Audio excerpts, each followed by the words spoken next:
Ginoong Antonio Mariano Almeda, ang administrador po ng National Electrification Administration ay nasa Zoom natin. Kaya kami nagmamadali dahil hanggang 6:35 lang yung mama at may lakad ha. Magandang umaga sa iyo, admin. Good morning, Alvin. Opo, ay pag-usapan natin, umpisa natin bago yung sa rates, ano po, yung sa Meralco issue. Ito muna, maganda ito, yung last mile schools, ano po. Ilan pa po ba ang walang kuryente so far sa buong Pilipinas, admin? Marami-rami pa yan eh. 3 million? 2,000. Abot pang 3? 3 million? What do you mean? Say that again, Alvin, please. Abot pa ba ng 3 milyong Pilipino ang walang kuryente as we speak? 2.5 if I'm not mistaken. 2.5. Marami-rami pa nga. So yun ang trabaho mo. Kailangan yung 2.5 million na yan ay mabigyan natin ng kuryente bago matapos ang termino ni Pangulong Bongbong Marcos. Yes, that has been our marching order that yun ang aming pinipilit abutin na makapag-energize tayo at ma-achieve ang 100% total electrification by 2028. When we had the secretary, nagas namin dito si Secretary Garin sa studio, admin ang pakiwari niya malabo yung 2.5. Kasi nga po, ang budget ng NEA hindi rin ganun kalaki. Although tumaas na kung tumaas. I think magfa 5 billion ba kayo next year in budget nyo? Yes, I was advised by the Department of Budget and Management that the total budget included in the NEP was doubled. No? Normally kasi mga 2 billion lang ang binibigay sa amin a year. Opo. But I believe they already saw the necessity and the need for increasing the budget to achieve total electrification. Kaya kami naman sa NEA, nakahanda kami at naglatag kami ng plano para ma-achieve yung bagay na yan. Ano ba ang So, na budget, Alvin. Ano ba ang challenge, admin? Ano ang challenge ng gobyerno para lahat yan ay mabigyan ng kuryente? Tinan mo naman, pati pala sa Meralco franchise area, meron pa rin walang kuryente? I don't have any information on that. Pero doon sa mga franchise areas ng mga electric cooperative, alam naman natin na ang mga sitio ay nanganganak. No? Oh. It's a moving target. No? So, ang National Electrification Administration ay yan ang trabaho namin. Habulin namin, extend ang linya para sa mga sitios na wala pang kuryente. At meron kaming isang programa na kung saan yung mga unserved and unviable areas na talaga naman napakalayo at hindi magiging feasible ang investment ng gobyerno para lagyan ng kuryente. Linalagyan namin ng solar home system o yung tinatawag naming photovoltaic mainstreaming. Yun ay isang game changer, Alvin, because last year mga 2,000 households lang ang nabigyan namin. But we are projecting this year, baka umabot kami ng 50,000 households. Opo, pero kung bibigyan po ang 2.5 million residents na yan, or Pilipinos na yan ng solar, hindi rin po kakayanin, malaking budget ang kakailanganin din pag inisa-isa mo yan. Well, the 2.5 million comprises not only the need for solar, but for line extension, yung sitio electrification program na sinasabi natin. No? Okay. At yan ang trabaho ng mga electric cooperative. Opo. Mag-extend ang linya doon sa mga sitios na abot pa ng mga linya nila. Ibig sabihin, you need more than double the budget para ma-eliminate natin yung mga babae natin na walang kuryente. How much will it take para yung 2.5 million na yan ay mapakuryentehan? Well, based on our projection, nasa 69 billion more or less. No? Wow, ang laking amount ang kailangan, admin. 69 billion, masyadong malaki. Well, that is the cost to cover the remaining 2.5 million. We are only at sa franchise areas lang ng electric cooperative, Alvin, itong aking datos. Nasa 91% lang tayo ng energization rate.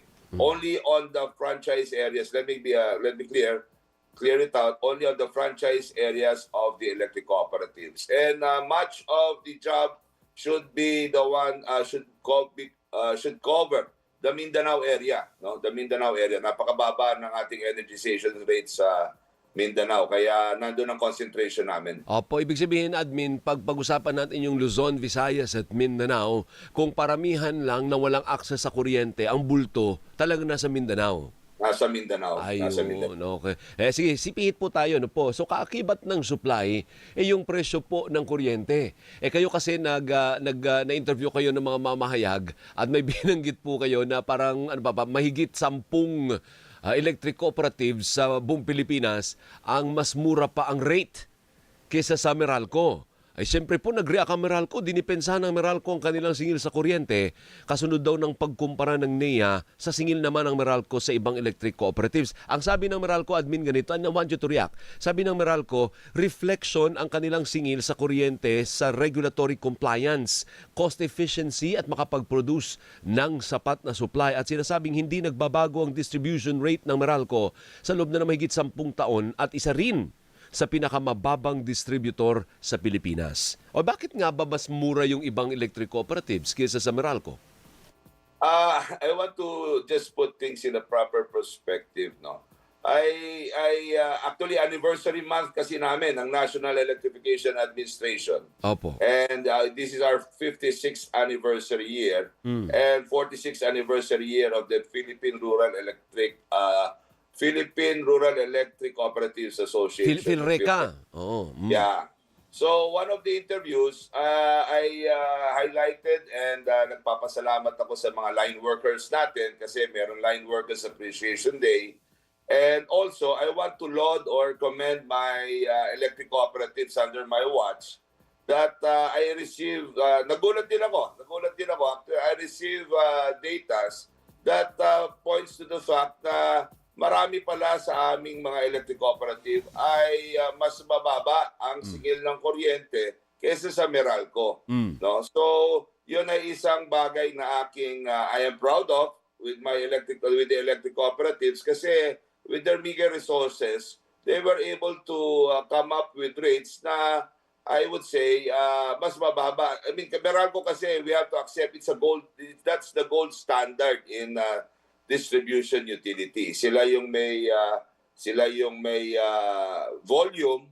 If I'm not mistaken, 40 or 50% of the total demand of the country is under their care. And in spite of the economies of scale or the benefits it can bring, lumalabas mas mababa pa rin yung ibang mga electric cooperatives. The AAA electric cooperatives for that matter. Ano yung pinakamababa dyan na sa rate po sa mga electric cooperatives natin? Para mapuri na rin natin ano pinakamababa at magkano ang rate? Para makumpara nyo rin. Tingnan nyo yung mga bill nyo ikumpara nyo sa Meralco kung gaano kababa. Actually, Alvin, what I did, nung in-advise mo ako kagabi na gusto mo akong ma-interview, I referred nagpunta lang ako ng website ng Meralco and I chose one big AAA cooperative in Luzon, which is Batelec 2 in Batangas, no? Okay. And I wrote down a comparison of the rates, no? Sa Meralco, ang generation per kilowatt hour nila yung sa 200 kilowatt hour na consumption, which is the normal, no? Opo. Yan, normal na consumption ng isang Filipino. Ang kanilang generation per kilowatt hour is 7.6959. Okay? Tapos yung kanilang DSM, yung distribution service metering, pag sinabi natin DSM, yan ay combination ng OPEX and CAPEX, no? Okay. Operation and capital expenditure, which amounts to 1.9201, no? Okay. So that is a total of 9.616 for the generation and the distribution. Wala pa dyan yung transmission rate ng NGCP, no? So just on the two, kasi pag nakita natin sa billing statement, tatlong bagay yan. Generation, transmission, and distribution. So doon lang tayo sa generation and distribution. And pag nakita naman natin ang Batelec 2, tinignan ko ang Batelec 2, which is the more bigger cooperative within Luzon, ang kanyang generation rate is only at 5.0668, no? And ang DSM niya, pag sinabi natin DSM sa electric cooperative, it's the OPEX and plus the RFSC. RFSC stands for Reinvestment Fund for Sustainable CAPEX. Oh, ang dami pala mga term na hindi naintindihan ng mga kababayan natin. Admin. Well, in short, that's the CAPEX part. No? Yeah. Sige, tuloy mo. Operation CAPEX. Ang CAPEX kasi sa electric cooperative ay termed RFSC. Oh. So it only amounts to 1.3564 or a total of 6.4232, no? So there is a difference of 3 pesos 3.1928 per kilowatt hour. Of course, I believe I agree with Meralco. They have explanation to this, and I also acknowledge the fact that the reliability mas pabor sa Meralco. They are more reliable than the electric cooperatives. But ang tanong ko, I mean, is 3 pesos 3.1928 difference can justify the difference in reliability? Apa. I mean, yun ang tanong ko. Now, I'm talking not as an administrator of NEA, but as a member consumer of Meralco. Okay. Ano ka mo yung tanong mo sa Meralco? I mean, yung difference na 3 pesos and 3.1928. I mean, is that a justifiable difference to claim that, okay, admittedly, mas reliable sila, di ba? Pero yung 3 pesos per kilowatt hour, parang malaki yata yan, Alvin. No. Actually, yun din yun. Although yung Meralco, nag-issue din ng statement admin. Ang sinasabi ng Meralco, parang may ang kapalit naman ng ganyang serbisyo, ang serbisyo naman iba. Mataas naman yung klase ng serbisyo na binibigay ng Meralco. At sabi ng ERC, hindi naman yan apples to apples. Hindi, iba yung comparison. Hindi dapat kinukumpara ang rate ng Meralco dyan sa mga co-op. Kaya ikako, ang mga ordinaryong consumer, yun lang yung batayan eh. Pag mababa ang singil, wala man silang pakialam sa mga terms na ginagamit ninyo na hindi maintindihan, ang suma total lang doon yung magkano singil. Pag mababa ang singil ng isang kooperatiba versus Meralco, sasabihin niya, bakit ganun mas mababa kami? O ba't mas mataas kayo dyan? Ganun lang kasimple mag-isip yung mga kababayan natin, admin. Yes, Alvin. I think it's better. Alam mo, yung mga consumer groups natin, I mean, there's one consumer group, yung Nasicore. They were able to have a comprehensive study, no, on the difference. Kasi medyo technical yan eh. Alam mo naman, si admin, hindi naman natin para pagkukulan ng match na ano yan. Kasi ako, trabaho ko ay makapagbigay ng kuryente. Yung comparison na yan, I think, if you would want to understand more on the difference, baka pwede mong bigyan ng pansin yung Nasicore Consumer Group. Yan ang masigasig na nagbabantay ng presyo para sa consumers, not only with the Meralco consumers, but also the electric cooperative consumers. Opo. So sa palagay nyo, admin, okay lang din naman na kinukumpara. Para sa ganun, parang batayan din yan ng mga electric cooperatives. Parang pwede nila ipagmalaki. Mas mababa kami kaysa sa Meralco Well, totoo yan. I mean, Meralco being the gold standard na sinasabi natin, siyempre gusto ko rin balang araw ang services ng electric cooperative ay malapit na sa services ng Meralco for that matter. Opo. Ano nga po yun? Yung top of mind na maalala mo, sa mas mababa sa Meralco ay Batelec? Ano pa? Batelec, Pelco 1 sa Pampanga, Pelco 3 sa Pampanga rin, yung First Laguna sa Laguna, yung Quezalco 1 and Quezalco 2 sa Quezon Province, and Moresco 1 and Moresco 2 sa Cagayan de Oro. Ayun. Yun ang mga medyo nandito sa listahan namin on the comparison of rates as compared to Meralco. Sige, pahingi po ako ng listahan na yan. Sige, padadala ko sa iyo lahat. Sige, thank you. Maraming yung ating comprehensive study ng Nasicore ni Mr. Pete Ilagan para Sige you po. have a better idea of how it is presented. Sige po, maraming salamat po. As promised, 6:35, pakakawalan kita dahil may meeting pa po sa DOE ito. Maagang gumising yung mama. Thank you, thank you, admin. Maraming Alvin. salamat. Thank you. Maraming morning. salamat. GM palagi tawag ko kay admin. Hindi po siya GM, admin po siya. Antonio Mariano Almeda, ang administrador po ng National Electrification Administration.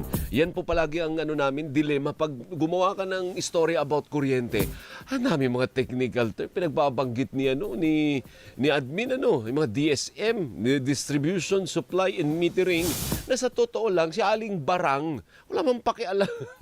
Ang alam lang ni Aling Barang, si Judith at saka si amount due. O yun lang po yun. Kaya hindi mo maialis sa kanila na ikukumpara nila. Kasi magmamaritesan yan lalo na yung may mga kamag-anak sa probinsya. O yung mga matatanda, sabihin, magkano bang binabayaran mo dyan? O sabi niya, sa Meralco, ganito kami, parang 12 kami per kilowatt hour. Sabi ng isa doon taga Batangas, bakit gano'n? Kami 9 lang. O, ayan na nga, magkukumparahan na ngayon. But siyempre, hindi lang po sa singil ang dapat comparison.